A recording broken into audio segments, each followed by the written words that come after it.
Hello my dear students, today we have started chemistry practicals, and for 11th class already I told you 30 marks are earmarked for practicals and separate practical periods are given in the timetable. So because of the present scenario we are unable to go for the practicals, but still from our side we are making some efforts to show you some selected demo on practicals. Totally 11th class practicals are divided into three categories. One is volumetric analysis. Okay. Here in this volumetric analysis, why it is called as a volumetric analysis? Here we are analyzing two volumes of two liquids. Here one liquid versus another liquid. So two liquids are taken, their volumes are taken, then we go for analysis. So in which liquid, which chemical is there, in what quantity, so that all analytical part comes under the volumetric analysis. And this is popularly known as what? Titration. Titration in the simple sense, it is a reaction between two liquids. Okay. So whenever liquid is there, normally we use the word volume. So that's why it is called what? Volumetric analysis or titration. This is one category. Second category is what? You are given one chemical and you have to tell its name. Simply it is not told. After performing some activities or test on that chemical, for that we go for one small book that is called as the Qualitative Analysis by Vogel. Vogel is the author who has written a very beautiful book on qualitative analysis. From that book we have made a small chart that is meant for 11th and 12th class. Okay, all over India. So using that chart, so we will strictly go according to that chart and we will perform some activities. So he has given, if a chemical gives this reaction, then chemical maybe belongs to magnesium family or chloride family or calcium family, like that. Okay. So using the chart test, we will observe, then we will conclude at the end that the given chemical or the given salt is this only. That is second part. Okay. And third part is what? Content based experiment. I told content based means what? Whatever content is there in the textbook, that out of all which possibility is there as per our lab requirement, as per the prevailing conditions, that will decide. Okay. But volumetric is compulsory and salt analysis is compulsory. These two are compulsory. Okay. Right. Now, whenever you enter the chemistry laboratory, our first and the foremost thing is precautions. Because all these chemicals what you see, okay, they are friendly when you know their properties. Okay, that's why whenever we go for any experiment, we require some basic knowledge or previous knowledge. Then we go for what? Procedure. So with what procedure you are doing?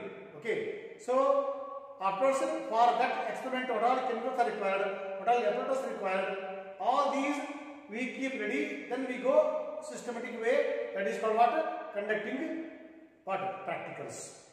After having some knowledge or at least common sense or the basic science knowledge, we will go for the higher research work. Okay, this is all what normally we do during the practicals. Therefore, precautions are very important in chemistry.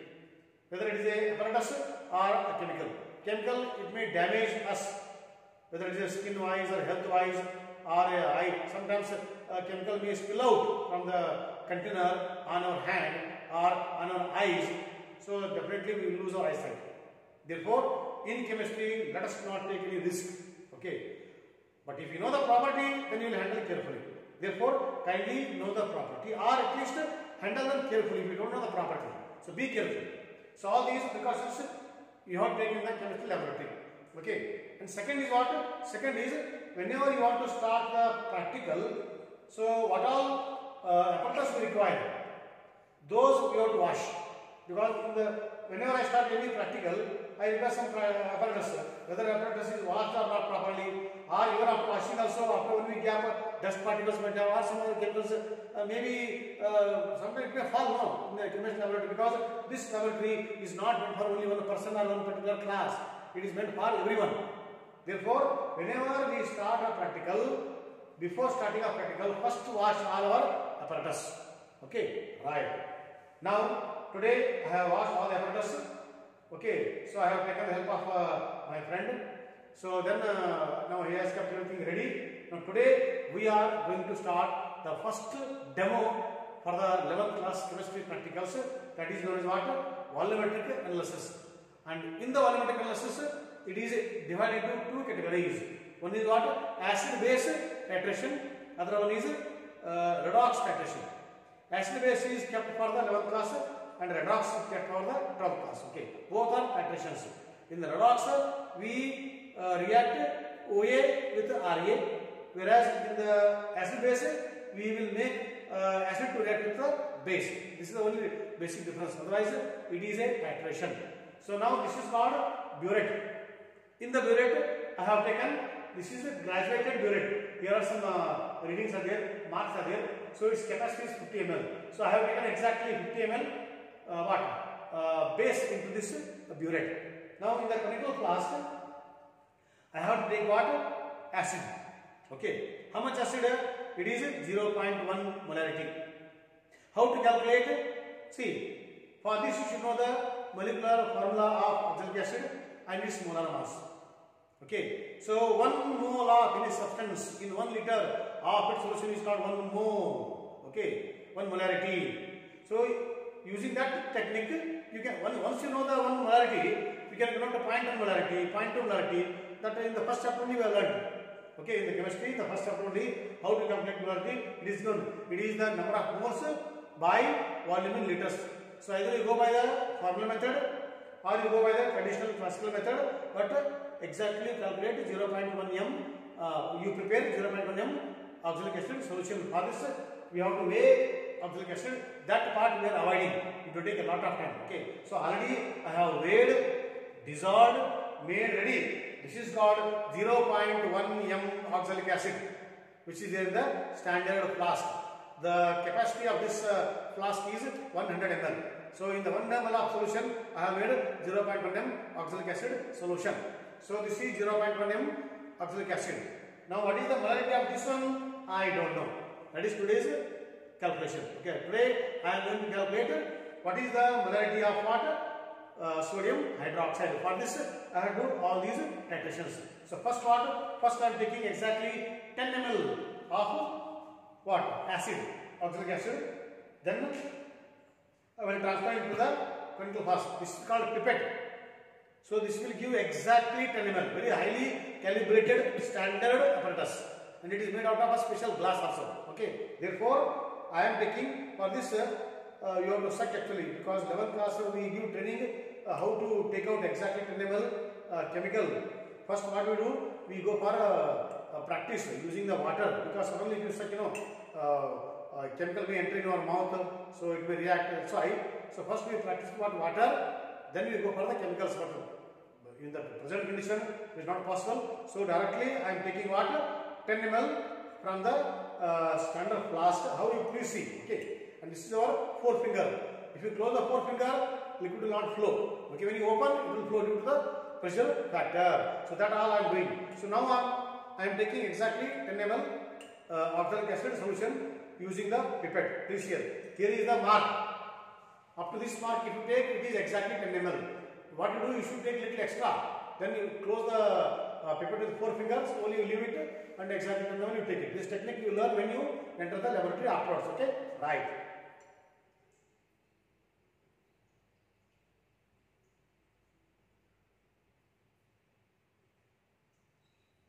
More than mark after mark.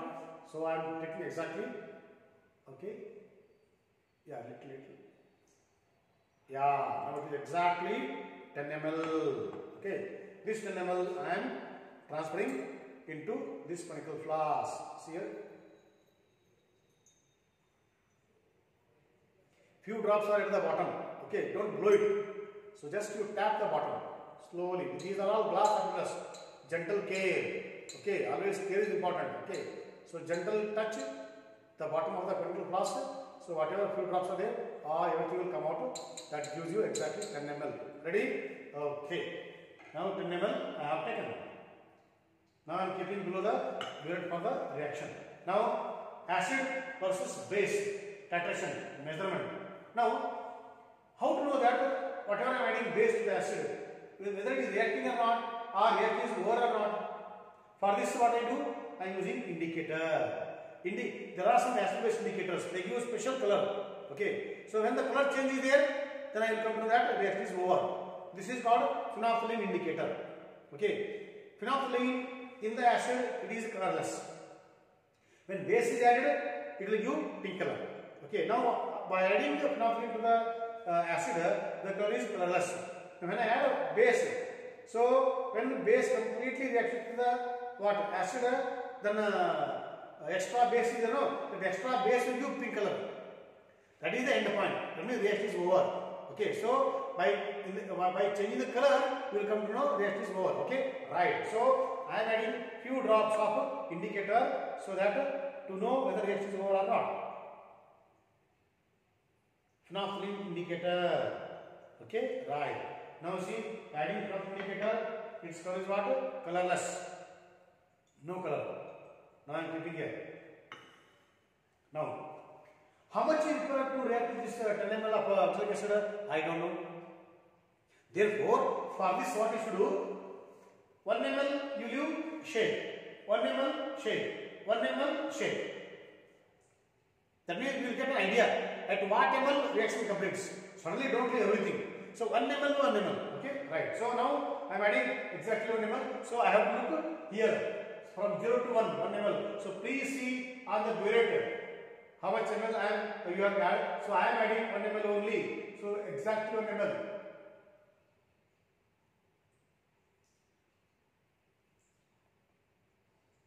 Yeah.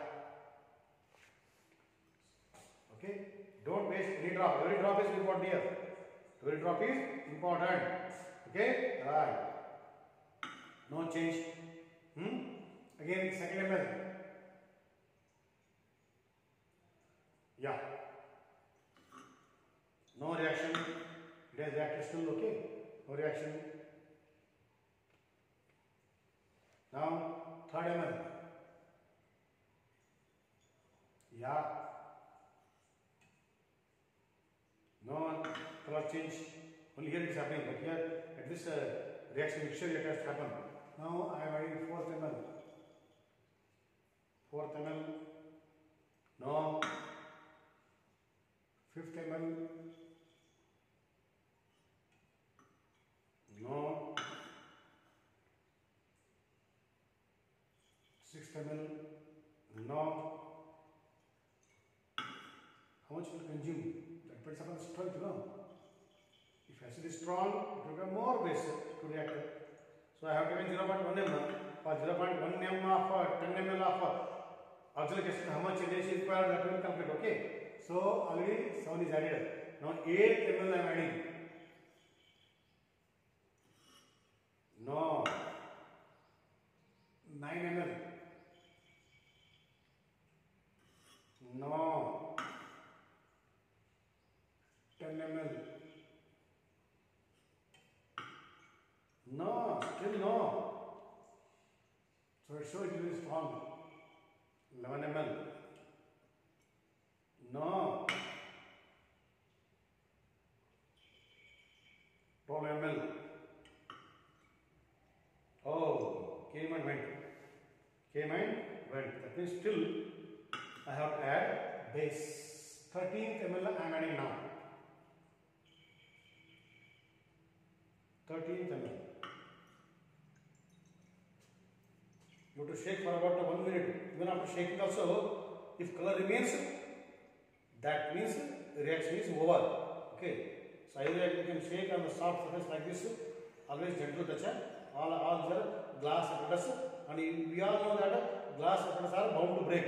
So take care, maximum care.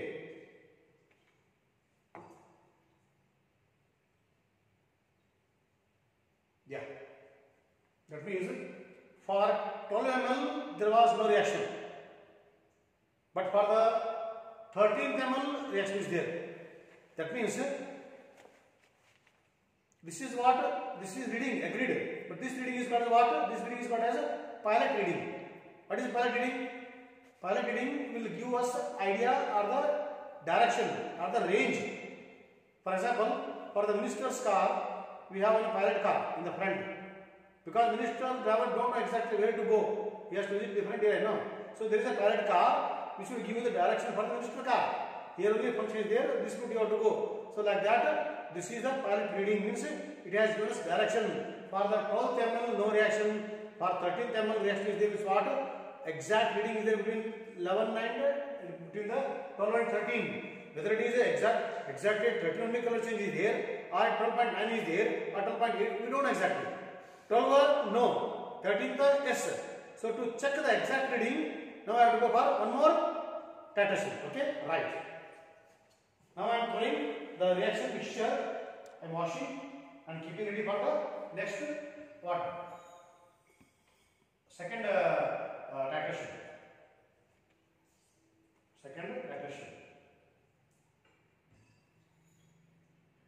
Washing is a must. Listen, see how you do in the kitchen now. For after every preparation, you wash the utensils like that. This is also a kind of preparation only. So you have to wash, then keep ready for next experiment. All these you have to do. Okay. Ready? Now I am going for one more 10 ml. Okay, I am taking 10 ml. Okay, right. Why? To know the exact reading.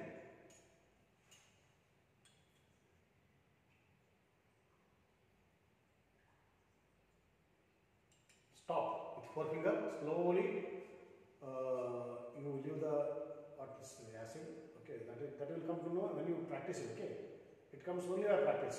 See, it is coming down up to the mark. When that lower level of the liquid touches the mark, stop. Close the pipette with the forefinger on the top. Exactly. Okay. Now it is 10 ml. Where is the plastic?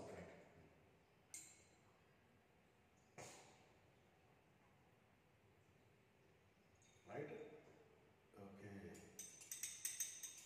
Everything is over. Now, as usual, I have add indicator to know the completion of reaction.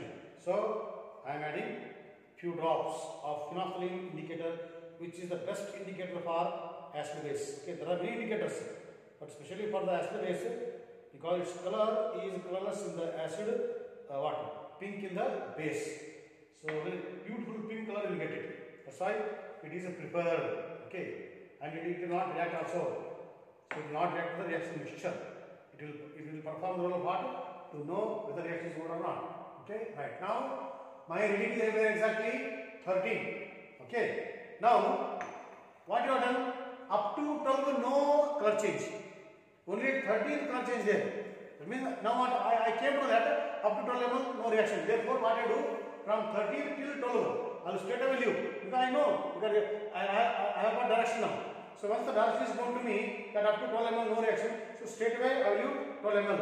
So from 13 onwards I told you so much. So 13 plus 12, 25. Okay, right. So up to 25 I am leaving straight away. See here, 25 is here. Okay, you have to be very careful. See, I am leaving straight away. I know it will not react. It will react but the reaction not complete. Okay, right. 23, 22, 23 is now slow down. 24 slow, slowly. 25, okay, 25 हो गया. 25 हो गया, right? Yeah. That means no reaction. Now the real reading is because the previous one was a dark pink. We should get what? Light pink, because when the reaction when the reaction over between the acid base, that extra base will give the pink color to the indicator. So that single drop is, that extra drop is important. Therefore now from 12 ml onwards every drop counts.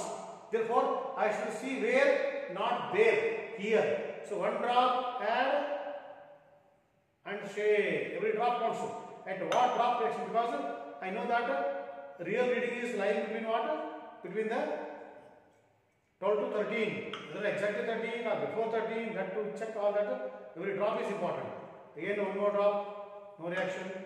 So every drop, because reaction is happening at the molecular level, microscopic level. So one drop contains how many molecules we don't know as per the Avogadro. So therefore all that is taken care, right? So at a particular drop you get a reaction. For that only we are waiting eagerly. End point, reaction completion. End point is what? Completion of the reaction. Still it wants one more, few more drops. Again, shake. For every time in chemistry you have to shake well to know the reaction. Okay? No. Okay? No. One more drop. Yeah. No.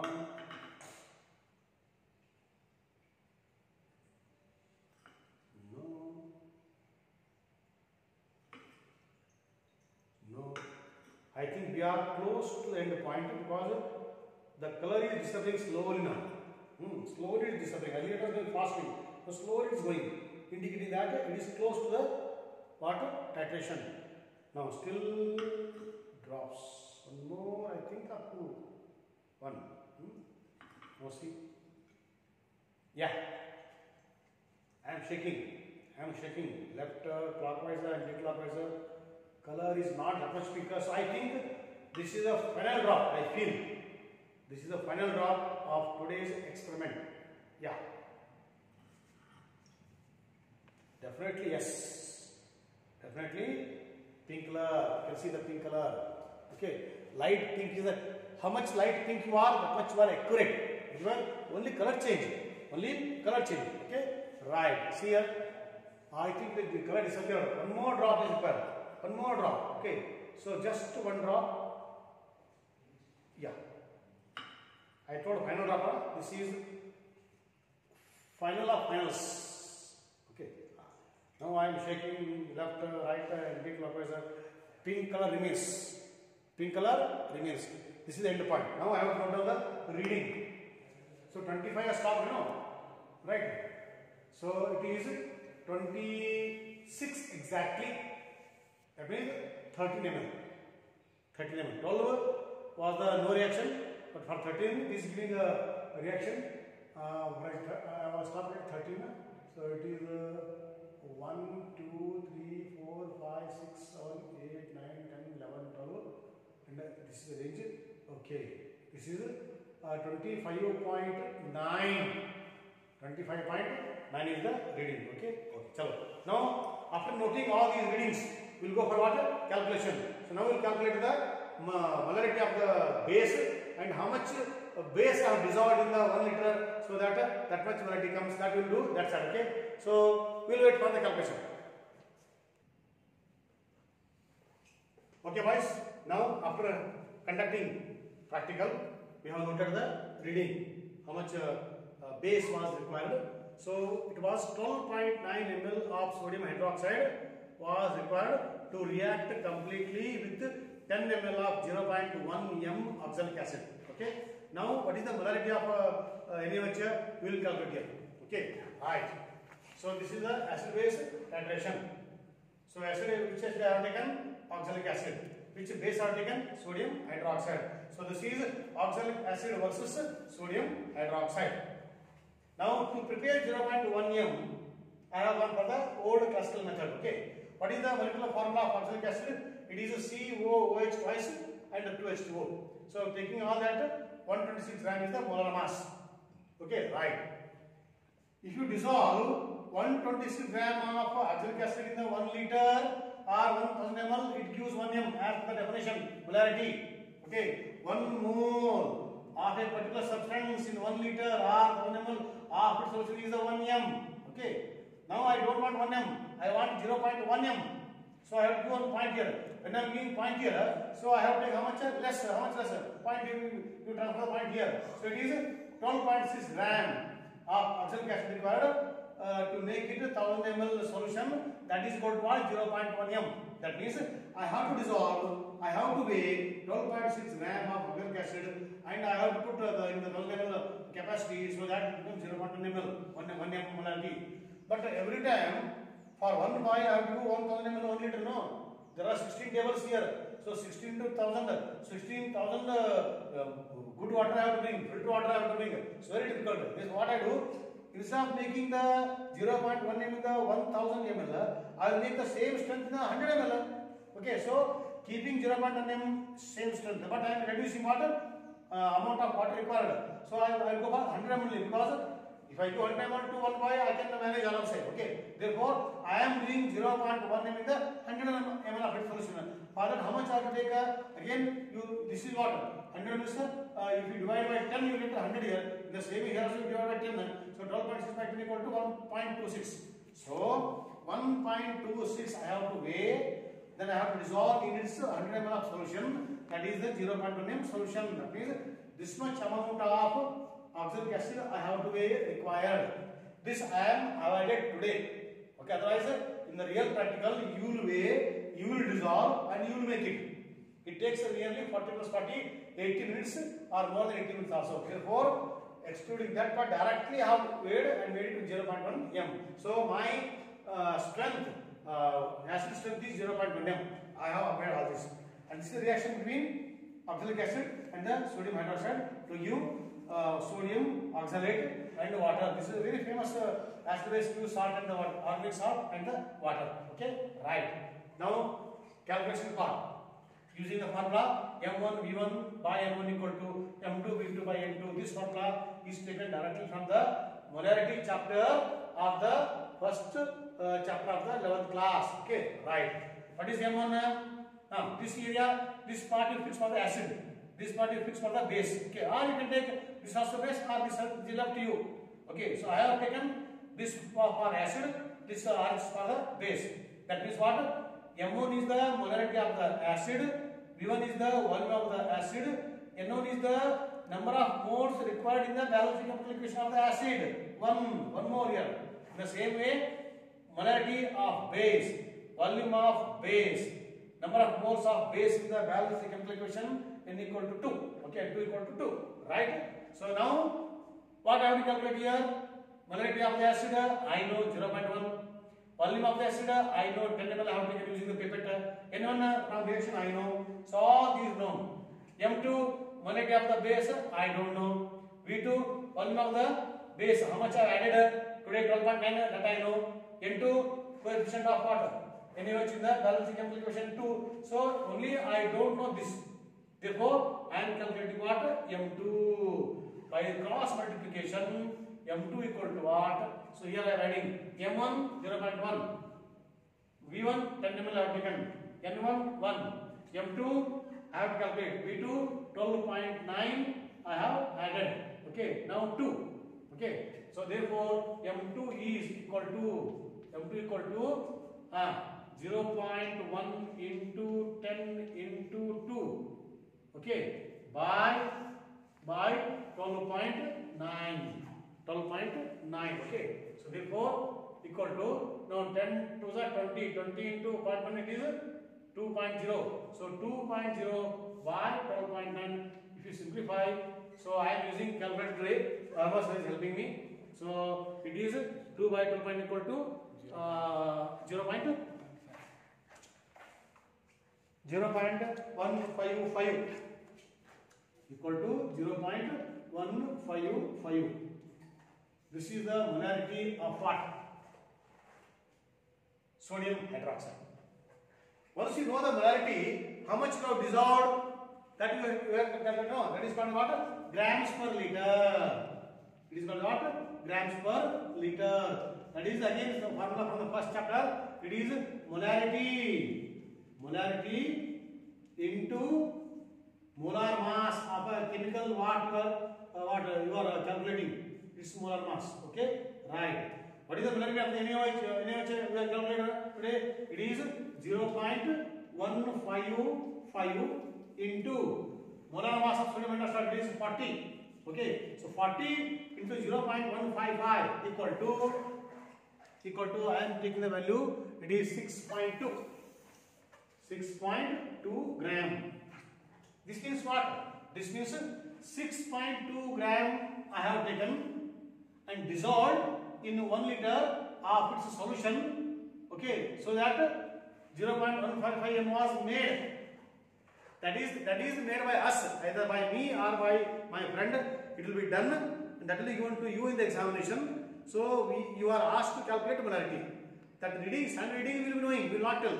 Only thing is what you carry out. We want this reading and this reading. We want only these two. And for these two correct reading, your what a skill in titration is very important. Exactly how much you added, that is important. If you go wrong here, you will go wrong here, and you will go wrong here. Ultimately, that also will go wrong. So titration doing is very important. There are some practical errors, I know, agree. While writing, while studying, that we accept. So instead of a 6.2 answer, if you give me 6.3 in the examination, we will give full marks. Or 6.1 also full marks. 0.1 difference okay. Or at the most 0.2, 6.4. Suddenly 7.2 if you get answer, no. It is not accepted by the practical classes. So therefore, we have to correctly, when the chemicals are correctly, when you know the property, so you should get between 6.0 to 6. Up to even if practical errors, 6. This is allowed area for the full marks. Beyond this, if you get answer, and in this also range, no, not full marks. Out of 10, you may get 5, 6, depend upon your skill in doing or all these calculations. So this is what we do in the laboratory. But still, when we start real practicals, that time this is only demo to have a knowledge of the titration. Okay. Thank you, my dear boys. Thank you, and all. Okay. So soon we'll wait for you. Thank you.